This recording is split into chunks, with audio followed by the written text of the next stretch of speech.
Então, o que eu vou fazer hoje é uma pregação do nosso pastor, o pastor Neuber, e é isso que eu vou fazer hoje. Então, sem mais demoras, vamos para o texto bíblico. Gostaria que vocês acompanhassem comigo.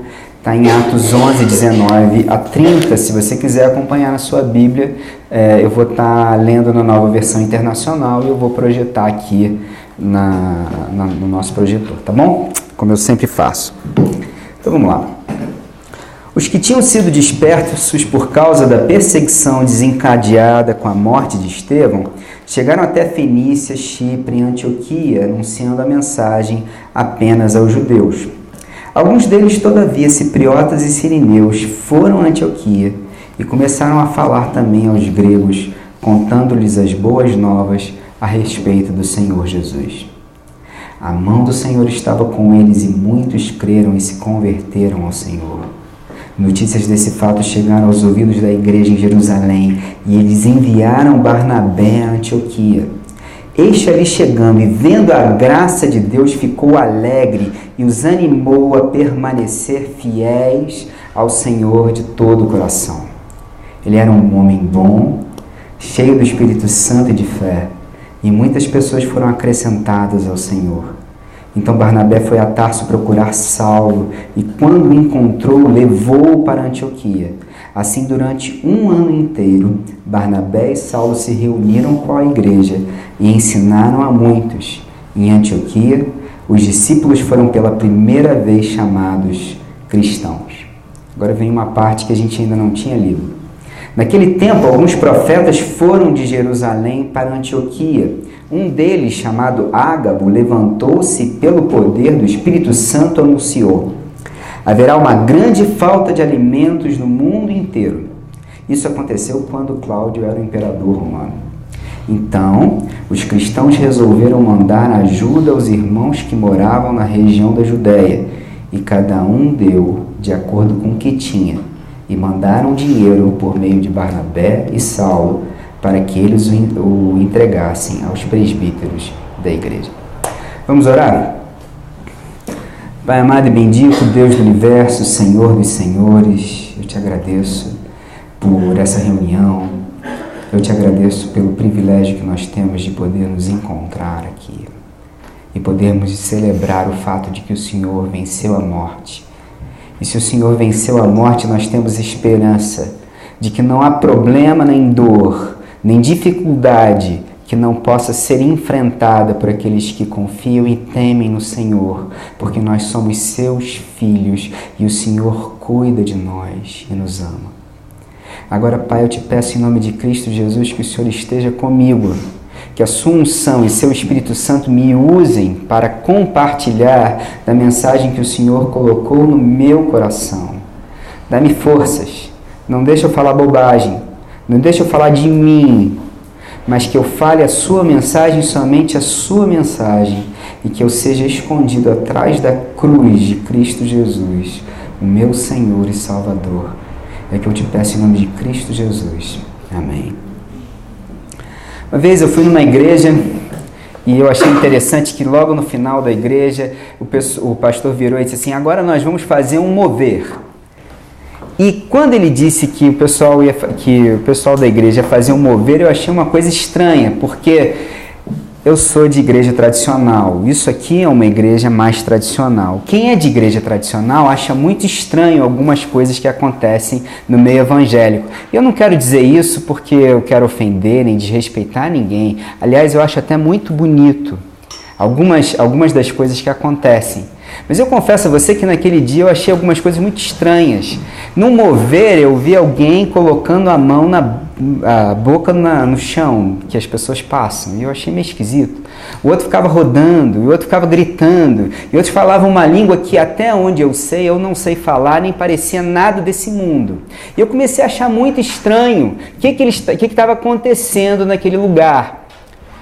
E na minha cabeça, o que estava acontecendo ali é que, pelo clamar, e pelo dizer, e pela oração, de alguma maneira, a cabeça deles, eles iam ser capazes de mover a Deus. Porque pela nossa oração, muita gente tem a impressão de que quando nós oramos, nós movemos a Deus. Me lembrou muito a história dos profetas de Baal, quando eles estão em cima do Monte Carmelo e eles começam a gritar, e eles começam a se cortar, e eles começam a gritar pedindo a Baal que Baal mande fogo do céu para lamber o sacrifício. E aí Elias, que não valia muita coisa, mas também era um cara que gostava de tirar uma onda com o pessoal, começa a dizer: talvez Baal esteja dormindo, talvez ele esteja viajando. Vocês conhecem a música. Então, é isso que acontece. E eu achei muito estranho, porque a impressão que às vezes eu acho que a gente tem é que Deus está sentado e é um velhinho de barba branca, dormindo, e que a gente precisa orar a Deus, ou declarar, ou profetizar, ou sei lá o quê, e que pela nossa profecia, pela nossa declaração, pelo nosso mover, Deus vai se mover. Mas a verdade é que eu, na minha pequenez, não sou capaz de mover Deus. Agora, pelo meu clamor, pela minha oração, eu sou capaz de fazer com que Deus me mova. Oração boa não é oração que eu faço Deus se mover. Porque eu não tenho a pretensão de dizer a Deus como Ele deve ou não deve se mover. Oração boa é que eu tenho a pretensão de deixar que Deus me mova. Eugene Peterson fala sobre isso de uma maneira genial. Ele explica para mim que o dia judaico ele começa numa tarde e termina na outra tarde. O que significa? Significa que quando você acorda de manhã e ainda vai começar a trabalhar, Deus já está na metade do dia de trabalho dele. E Ele já está na frente. E Ele já sabe o que eu e você devemos fazer. E que oração boa é a oração que Deus me coloca no trabalho dele, na missão dele, para realizar a vontade dele. Eu não consigo deixar de estabelecer um paralelo entre o que aconteceu nesse trecho que a gente leu sobre a igreja de Antioquia e o que aconteceu com José no Egito. Agora, deixa eu perguntar para vocês, por favor, não fiquem acanhados, tá? Quem de vocês conhece a história de José do Egito? Ok. Tem gente que não conhece, né? Então eu vou contar com poucos detalhes, mas os detalhes que vai dar para a gente um pouquinho acompanhar a história, tá bom? Tá. Ninguém viu a série da Record, José? Foi da Record, não foi? José do Egito? Tá bom. Bom, José, para quem não sabe, esse garoto mimado, filhinho de papai, que o papai gostava dele mais do que os outros irmãozinhos, e ele tinha sonhos, era um sonhador. E ele sonhou uma vez que todos os irmãos iriam se curvar diante dele, inclusive a mãe e o pai, que era uma coisa muito esquisita. Dá para perceber que os irmãos dele não gostavam nada desse cara. E um dia, quando os irmãos dele estão trabalhando no campo, cuidando das cabras do seu pai, mas ele mesmo não está, e ele vai até lá porque ele é meio que o X9 do pai, o alcaguete e tal. Quando ele vai lá para ver se está tudo certo, numa boa, os irmãos dele, hoje que a gente passa esse cara. É exatamente isso. Os irmãos têm tanta raiva daquele garoto que resolvem matar esse sujeito. Aí um mais ajuizadozinho, que era o tal do Rubem, diz: não, joga ele no poço. Porque na cabeça dele assim, a gente joga, o pessoal fica calmo, aí depois eu tiro ele e levo para papai, né? Mas aqui no meio do caminho, no meio dessa história, passaram mercadores de escravos e ele foi vendido pelos escravos para o Egito. E quando ele chega lá, quem diria que esse garoto, um sonhador, um filhinho mimado de papai, chegaria no Egito e se tornaria só um exímio administrador. Que garoto fantástico! Ele foi vendido para Potifar, que era o chefe da guarda de Faraó. E chegando lá, ele toma conta de todos os tesouros e de toda a fazenda de Potifar. Mas aí acontece que a esposa de Potifar se interessa por aquele garoto bonito, na flor da idade, bonitão, e começa a dar em cima dele e diz: é hoje. E ele, que era um homem fiel ao seu senhor, Potifar, diz: sai de mim, e foge. Só que quando ele foge, a esposa de Potifar segura o manto, a capa de José, e ele sai correndo peladão pela mansão de Potifar.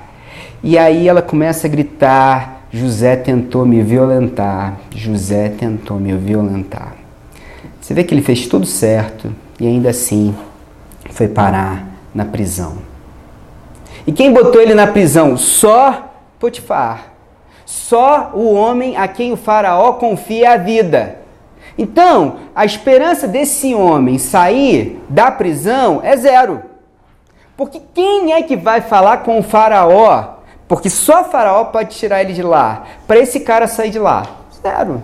Acabou. Pode mofar na prisão pelo resto da vida.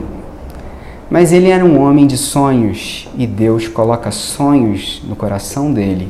E mais do que isso, Deus dá a ele a capacidade de entender os seus sonhos. E o que acontece é uma coisa muito interessante, porque Faraó também tem um sonho. E o sonho dele é muito esquisito. Ele está nas margens do rio Nilo e passam 7 vacas gordas. E logo depois passam 7 vacas magras. E o que é interessante é que as 7 vacas magras comem as 7 vacas gordas. E o faraó que teve esse sonho disse assim: o que isso significa? E mandou chamar os seus magos, os seus adivinhos, para que eles interpretassem o sonho dele. E ninguém conseguindo, então o copeiro de Faraó vira-se para Faraó e disse: eu conheci um cara gente boa lá na prisão, e ele é ótimo de interpretar sonho. E se o senhor trouxer ele aqui, vai que, né, ele interpreta seu sonho. E é exatamente isso que acontece. Faraó manda chamar José, que estava na prisão.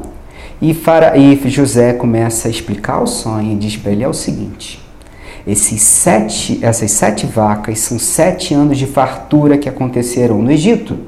E logo depois desses 7 anos de fartura, virão 7 anos de escassez. Tanto que a escassez vai ser tão grande que vai comer, vai devastar com todo o povo e com todas as nações. Aí José chega e diz assim: o senhor pegue uma pessoa, um homem criterioso, um homem de bem, e coloque ele para separar 1/5 de toda a colheita. E ela vai ficar guardada, de tal forma que quando vierem os 7 anos de estio, de escassez, a gente tenha com que comer. E é exatamente isso. E quem Faraó coloca para ser esse homem criterioso e de bem, para tomar conta de toda a colheita do Egito? O próprio José. Afinal de contas, a fama dele como bom administrador devia ser excelente. Afinal, ele tinha administrado a fazenda de Potifar. Bom, mas o que acontece? O que acontece é que quando chegam os tais dos 7 anos de escassez, a escassez fica não só no norte da África, mas também na Palestina, onde está Jacó e os 11 irmãos de José. Então Jacó, Israel, é o mesmo nome, é a mesma pessoa com nomes diferentes, manda que seus filhos vão até o Egito comprar comida. E quando eles vão comprar comida, de quem que eles dão de cara? Eles dão de cara com José. E agora José pode ter a oportunidade de se vingar.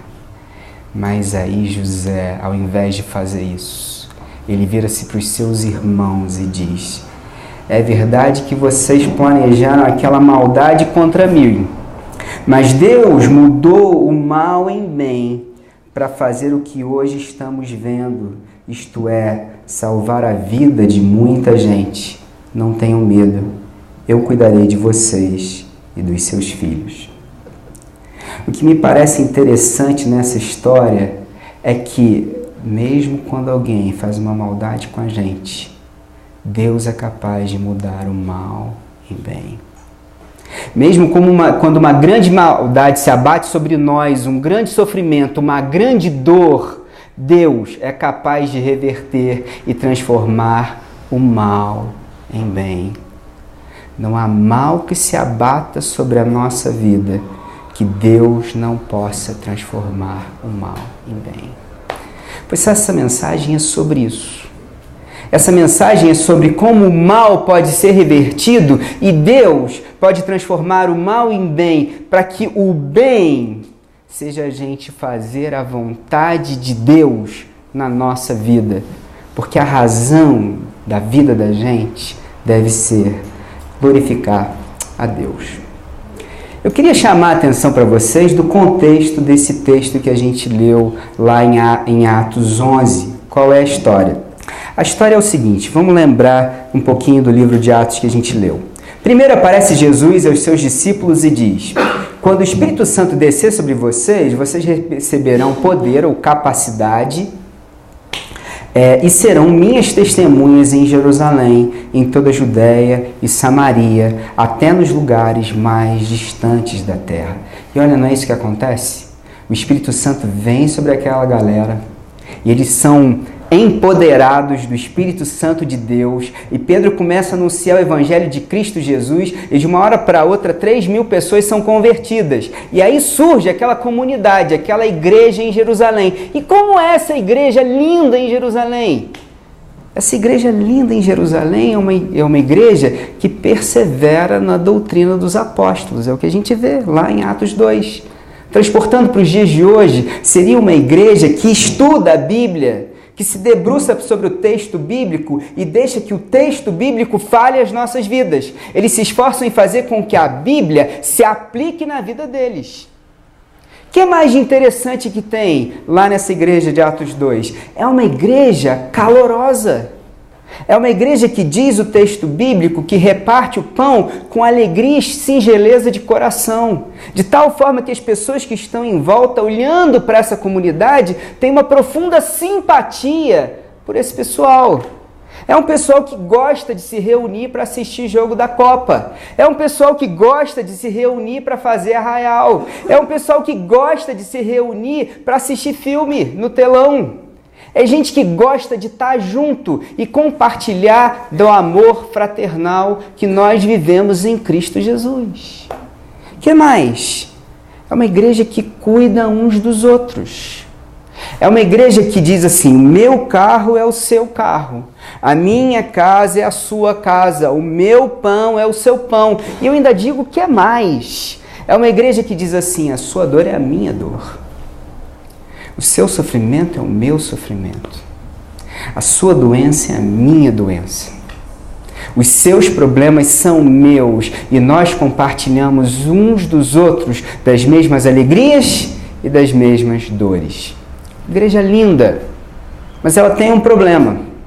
Porque para pregar o Evangelho em Jerusalém e em Samaria, ótimo. Para pregar o Evangelho para aqueles que são nascidos de Abraão, para aqueles que são os eleitos, ótimo. Mas se você quiser ir para até os confins da terra, ou pregar para os que estão de fora desse gueto religioso, aí não. É uma igreja que começa a dizer para mim e para você: se você quer ser cristão, você tem que comer certas coisas e deixar de comer certas coisas. Talvez ele dissesse assim: você tem que beber certas coisas e deixar de beber certas coisas. Vocês têm que vestir certas coisas e deixar de vestir certas coisas. Você não pode mais comer carne de porco. Você não pode mais misturar leite com carne. Você tem que ser circuncidado. Tem um jeito de ser cristão. E você tem que se amoldar a esse padrão. Caso contrário, você talvez não pode ser, traduzindo para os dias de hoje, evangélico.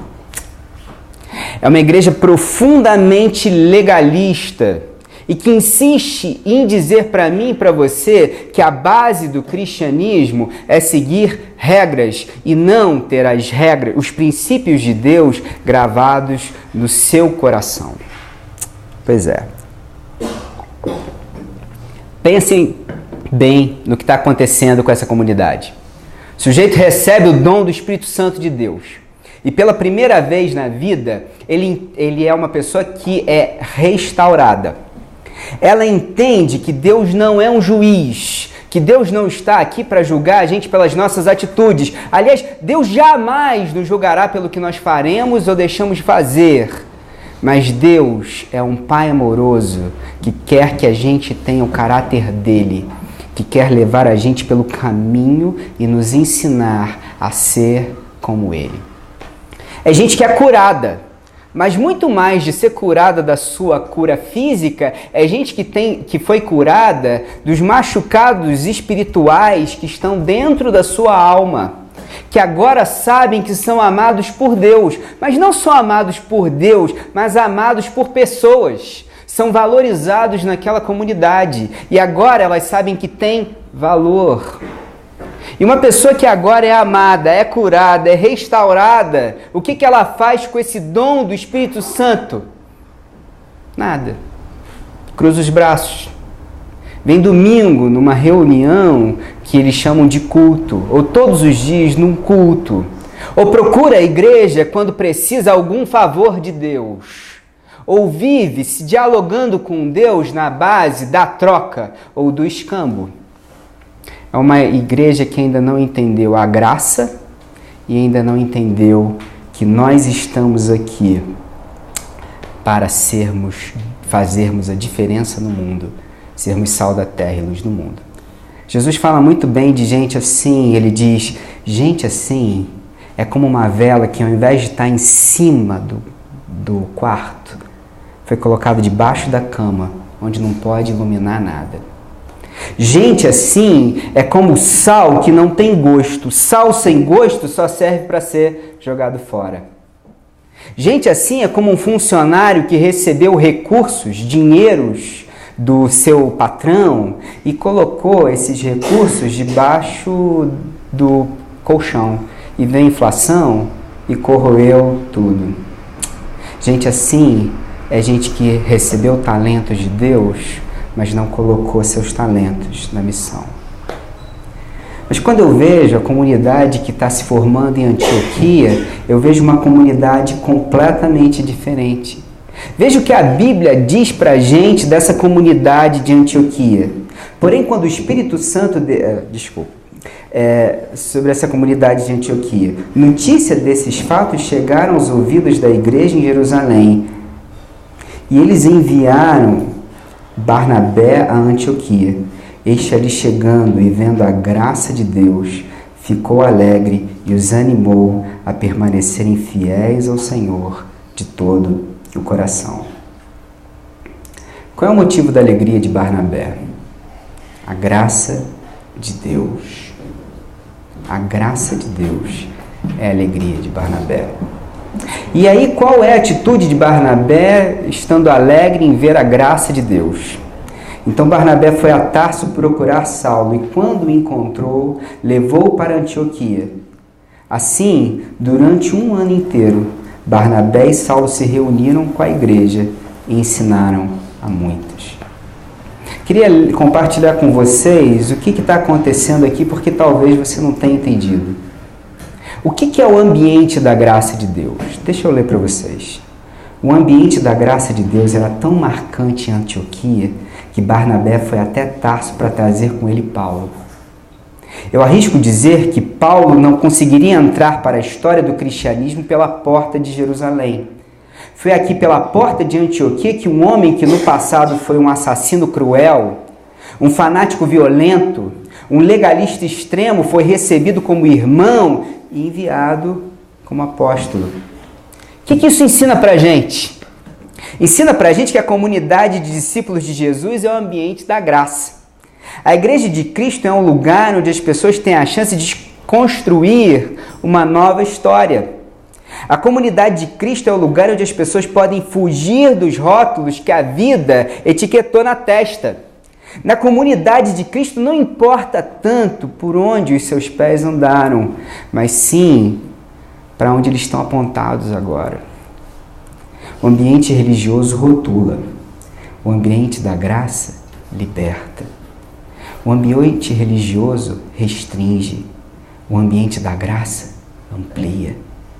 A religião pode até ajudar a disciplinar, mas só a graça de Deus é capaz de transformar as pessoas. A graça é uma nova forma de respirar, citando Israel Belo de Azevedo. para que a graça de Deus seja uma realidade entre nós, nós precisamos ver as pessoas como Deus as vê. Escutar as pessoas como Deus as escuta. Considerar a vida como Deus a considera. A graça de Deus produz uma nova atmosfera.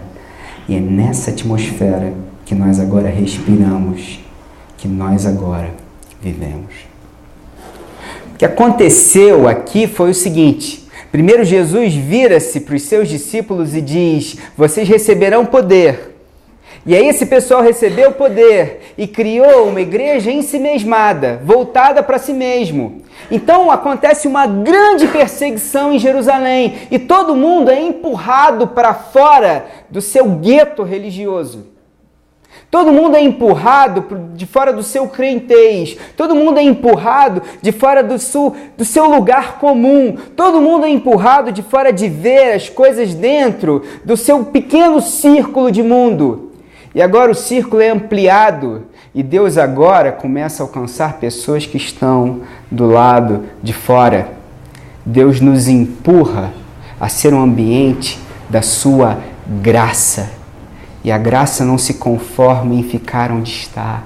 A graça não se conforma em permanecer sentado, impassível, diante do empurrão ou do mover de Deus. Pois eu queria listar para vocês 3 características que serão muito importantes para que nós sejamos como uma igreja de Antioquia, para que a gente possa reverter o mal e fazer o bem, onde o bem é fazer a vontade de Deus na nossa vida e cumprir a sua missão. Primeira coisa que eu gostaria de chamar a atenção para vocês é que a comunidade de Antioquia é uma comunidade de Jesus, de Cristo. Em Antioquia, os discípulos foram pela primeira vez chamados cristãos.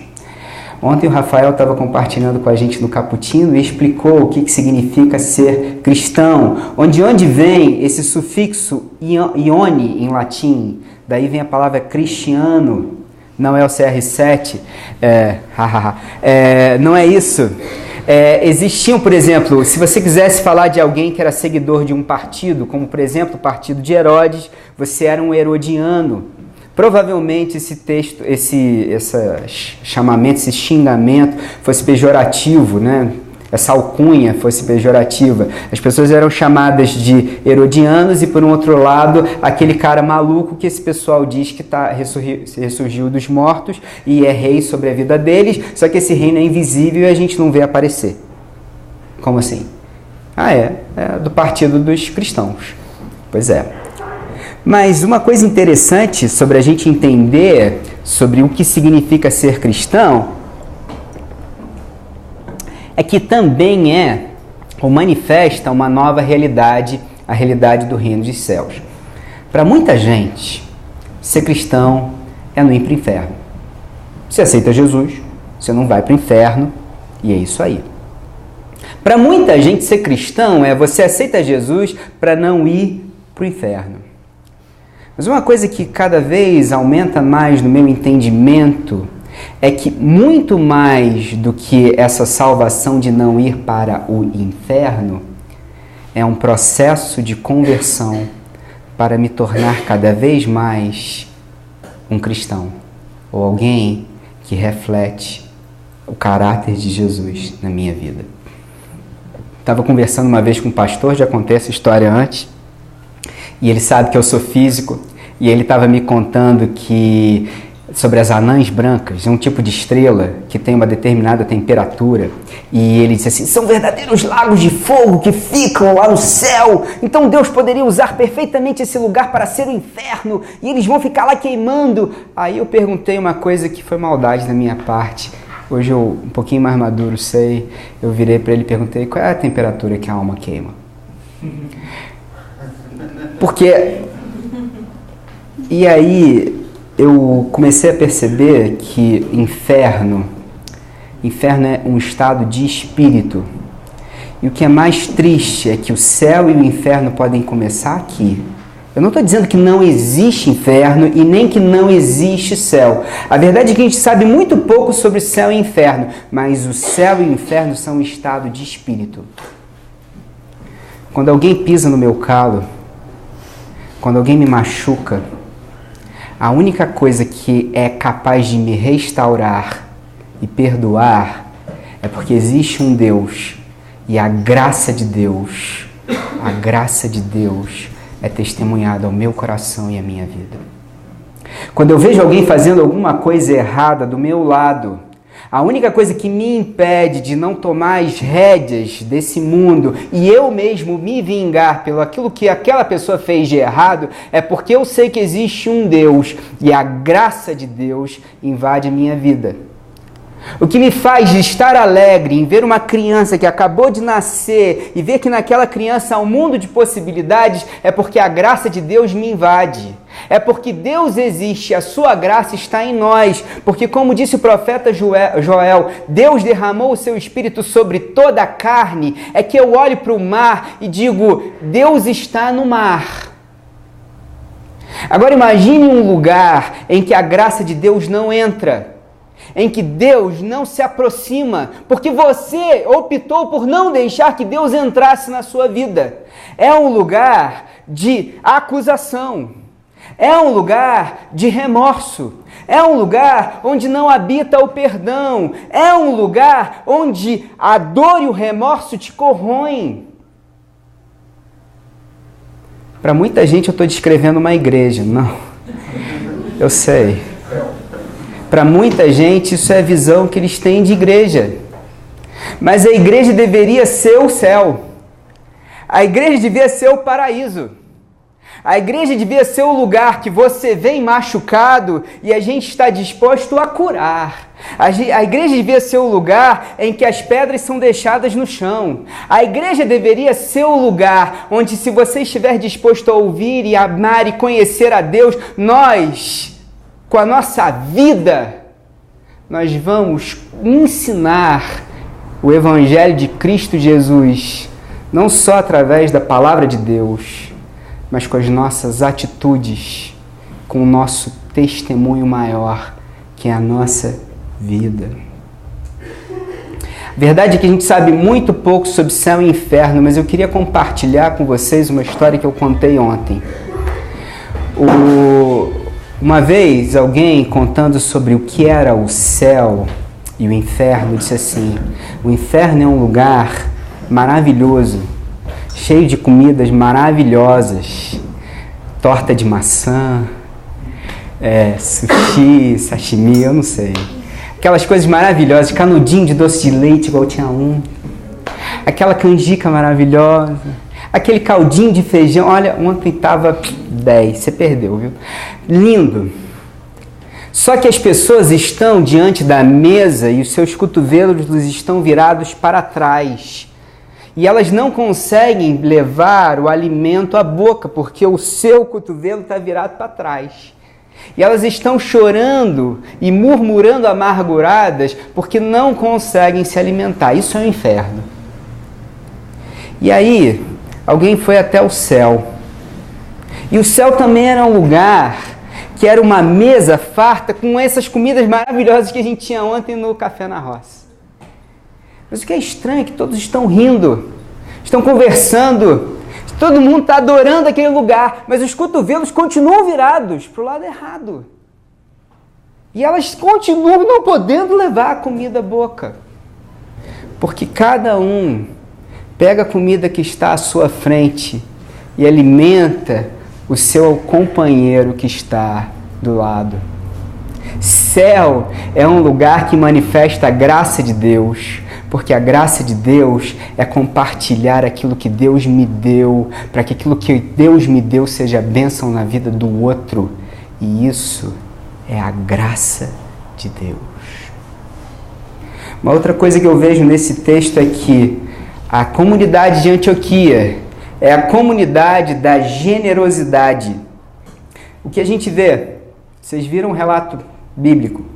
Ágabo levantou-se e pelo Espírito predisse que uma grande fome sobreviria a todo o mundo romano, o que aconteceu durante o reinado de Cláudio. Os discípulos, cada um segundo as suas possibilidades, decidiram providenciar ajuda para os irmãos que viviam na Judéia, e o fizeram enviando suas ofertas aos presbíteros pelas mãos de Barnabé e Saulo. Queria que a gente entendesse esse texto bíblico, porque mais ou menos nesse tempo em que esse negócio aconteceu, que essa profecia foi revelada, é possível que Jerusalém já fosse uma igreja grande. É possível não, ela era uma igreja grande e ela já tinha mais de 10, talvez 15 anos de formação. Ao passo que a igreja de Antioquia, ela é muito recente. Enquanto Jerusalém talvez tivesse 30 mil membros, a igreja de Jerusalém tivesse uns 30 mil membros, a igreja de Antioquia talvez foi uma igreja de poucas centenas de pessoas. E talvez eles pudessem dizer assim, que eles nos ajudem, e não que nós os ajudemos. Mas o que faz a igreja em Antioquia? A igreja em Antioquia, por ser um ambiente da graça de Deus, é um ambiente que decide essa igreja, essa comunidade, pegar os seus recursos e repartir com a igreja de Jerusalém. Mas eu queria ler um trecho que vai me explicar por que essa igreja resolveu doar os seus recursos. Porque essa igreja é uma igreja da generosidade. Por que Antioquia deveria se importar com Jerusalém? Por que Antioquia deveria ser generosa com Jerusalém? Eu acredito que a generosidade de Antioquia se deu por 3 razões. Eles estavam atentos ao que o Espírito Santo compartilhava com eles, e por intermédio de Ágabo, o Espírito lhes falou da fome que se abateria sobre todo o Império Romano. O Espírito só falou isso. O texto de Lucas não deixa claro que Ágabo tenha feito qualquer tipo de apelo em favor dos irmãos de Jerusalém. O profeta Ágabo só mencionou a fome.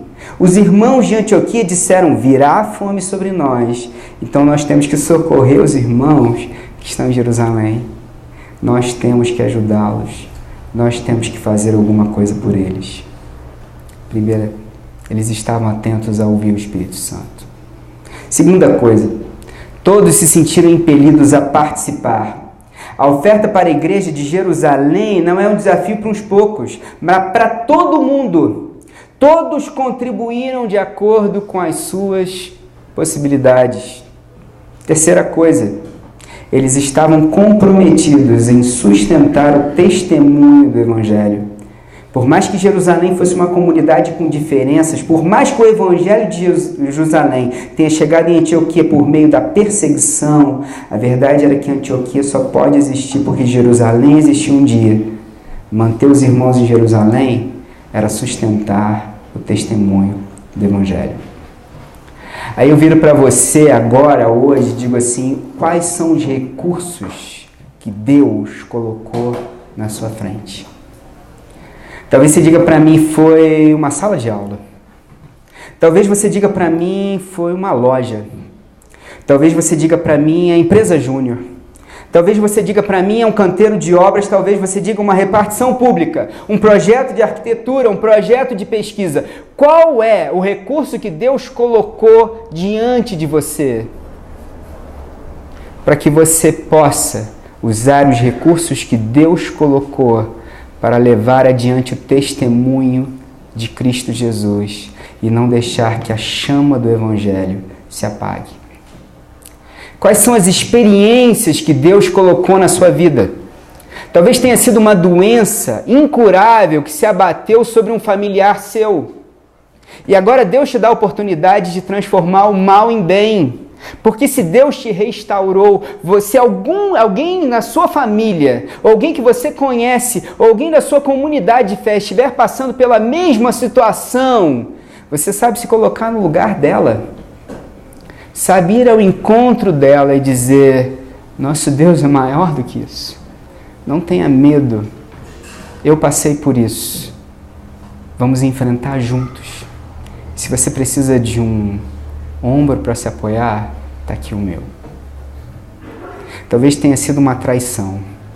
Talvez uma pessoa com quem você contasse muito, alguém com quem você tivesse toda a confiança, chegou para você de uma hora para outra e te deixou profundamente magoado.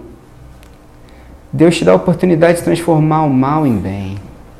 Deus te dá a oportunidade de fazer com que essa experiência sirva para a edificação do outro. Deus te dá a possibilidade de transformar o mal em bem. E uma terceira coisa que eu vejo com essa comunidade de Antioquia é que essa comunidade de Antioquia é uma comunidade da missão. A Bíblia diz que na igreja de Antioquia havia profetas e mestres, Barnabé, Simeão, chamado Níger, que é negro, ele era negro, Lúcio de Cirene, Manaém, que fora criado com Herodes o tetrarca, e Saulo. Enquanto adoravam o Senhor e jejuavam, disse o Espírito Santo: separem-me Barnabé e Saulo para a obra a que os tenho chamado. Assim, depois de jejuar e orar, impuseram-lhes as mãos e o enviaram. Uma igreja que é uma comunidade da missão é uma igreja que envia. Uma igreja que é comunidade da missão, ela não fica entrincheirada nos seus quartéis. Ela vai e alcança os que estão fora. Vocês sabem que agora nós estamos terminando o semestre. O próximo domingo é o último domingo antes do semestre. Tem gente indo para Londres, tem gente indo para... já está em Leeds, tem gente que está em um monte de lugar. Estão indo. Tem gente que está indo para Varginha. Enquanto uns estão indo para Londres, outros estão indo para Varginha. Mas a verdade é que todos nós que estamos indo, devemos assumir o compromisso com Deus de continuar levando o Evangelho de Cristo Jesus por onde nós formos. Finalmente eu quero fazer um apelo a você. Nós vamos orar, porque muitos de nós estamos sendo enviados. Nós vamos orar nos enviando.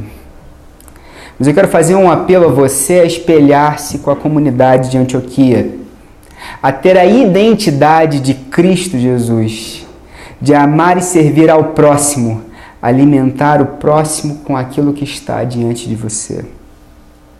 Eu quero incentivar você, encorajá-lo a ser uma comunidade generosa, que compartilha os recursos que Deus te deu, as oportunidades que Deus te deu, as maldades que fizeram com você, os problemas, transformar isso numa coisa boa e usar isso para a glória de Deus.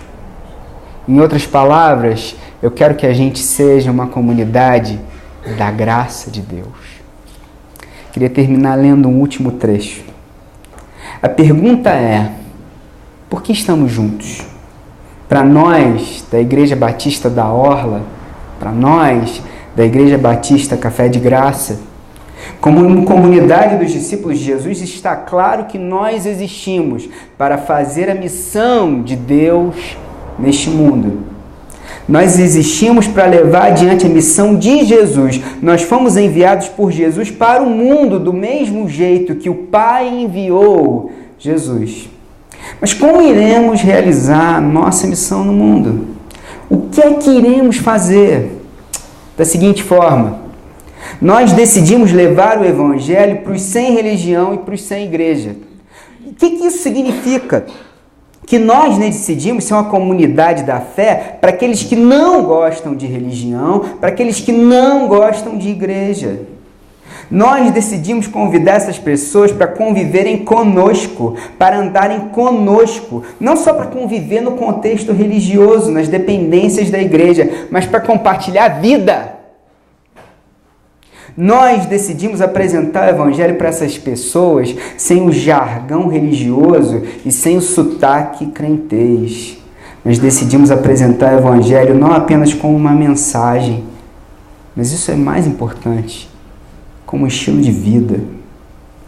Nós decidimos servir essas pessoas e também encorajá-las ao engajamento no serviço. Nós decidimos buscar maturidade cristã intencionalmente. Nós decidimos crescer na fé, não para ter resposta, não para ter uma discussão no sábado de manhã, que é uma discussão estéril, mas para aprender a fazer das dúvidas um caminho com Deus e com os irmãos e irmãs. Nós queremos ser uma igreja que abraça a dúvida. Nós queremos ser uma igreja que as opiniões que discordam da gente sejam levantadas. Nós queremos poder dar resposta, ouvir a sua resposta. Nós queremos ser uma comunidade plural que abraça a dúvida. E nós decidimos fazer da nossa vida um contínuo ato de adoração a Deus. Adoração não é apenas o que a gente faz no domingo ou no congresso de avivamento ou no culto da quarta-feira santa, mas sobretudo na segunda, na terça, na quarta, na quinta, na sexta e no sábado. Quando a gente acorda de manhã, escova os dentes, quando a gente está estudando, quando a gente está pegando um livro na biblioteca, quando a gente está caminhando com os nossos amigos para a universidade, quando a gente está brincando com os nossos filhos, quando a gente está na loja onde a gente trabalha servindo os nossos clientes, quando nós estamos nos debruçando sobre um projeto qualquer. Em todas essas coisas a gente faz para a glória de Deus, que quer comais, quer bebais, fazer isso para a glória de Deus, todos os dias. No domingo, se você faz isso todos os dias, quando a gente se encontra no domingo para cantar umas músicas, a adoração que a gente faz, quando a gente canta quebrantado, quando a gente canta seja o centro, quando a gente canta entrega, quando a gente canta para Deus, seja o centro da minha vida, aí essa adoração passa a fazer sentido. Nós somos o povo da missão, mas não é da missão que você quer que Deus faça.